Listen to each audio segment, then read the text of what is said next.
Okay, this is the second video on how to use a tongue test or a clamp meter to locate underground pipes. So below my foot here is a 5-watt rigid transmitter, and this produces 5 watt. It's got multiple frequencies, and the function of this is to energize something that hasn't got its own power source. This is a German 10-watt transmitter. It's got its inbuilt tongue tester or milliamp, so it's producing its own record of what's going on. So the whole thing about utility location is earth sparking properly. So we've got an earth spark down here, and we're running the cable through the tongue tester, and I'm getting 0.07 amps. And on the other side, that is where it should actually be going down into the sewer. So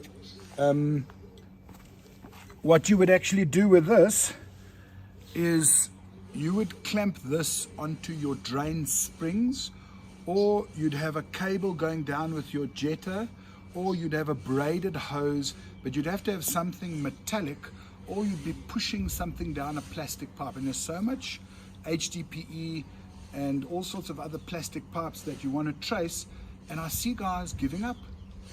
They give up. They give up, and they can't do it because they don't understand that you need to create a circuit and you need amps to flow through these cables. And by using a tongue tester clamping around it, you can see if the amps are flowing. So it's quite important that I grip it, and I've got this little earth spark over here that we put in, and we pretend that actually I felt a little bit of a voltage vibration tingling going through my hands.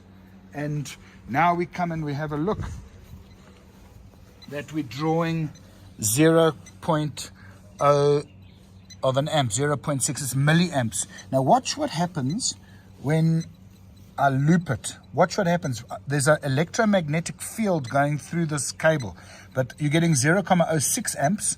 As soon as I bring another loop through, I'm now getting double, 12, 13, 14, 15 amps. Watch this. I loop it again. I'm now getting 21, 22 amps, 23 amps. I loop it again. So every time, and this works with electricity as well. So whether you're using normal electricity or you're just checking. So if you've got, thanks Colin. So if you've got very low amperage and you need a booster, you need a higher resolution, every time you coil it around, the tongue tester's round core with a metal inside is actually reading it. Now, what we do is we take this baby and we do the exact opposite. Over here, I'm reading the amps. But if I were to plug this bad boy into one of our transmitters, now the German one is a 10-watt transmitter, so it's super powerful. And if I were to plug this into the German one and I would clamp this around an armored cable, I could induce, with induction, I can induce a signal down the line.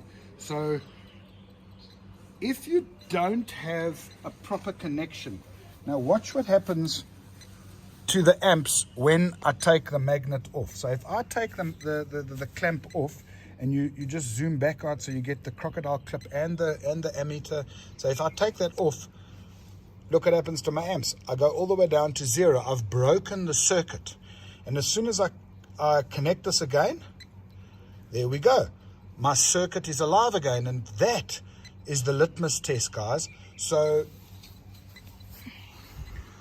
what the guys do is they put their drain spring down a sewer pipe, or they push a fish tape, and they want to trace, and they get their fancy American locator, or they get their fancy German locator, and these things are useless because they're not drawing amps. They haven't got a proper circuit. So a simple thing like a tongue tester will help you when you're completing a complete circuit, and we'll take you through the course. We'd love to invite you to come for training, and we're all on the same rugby field together. Let's share the love. Thank you.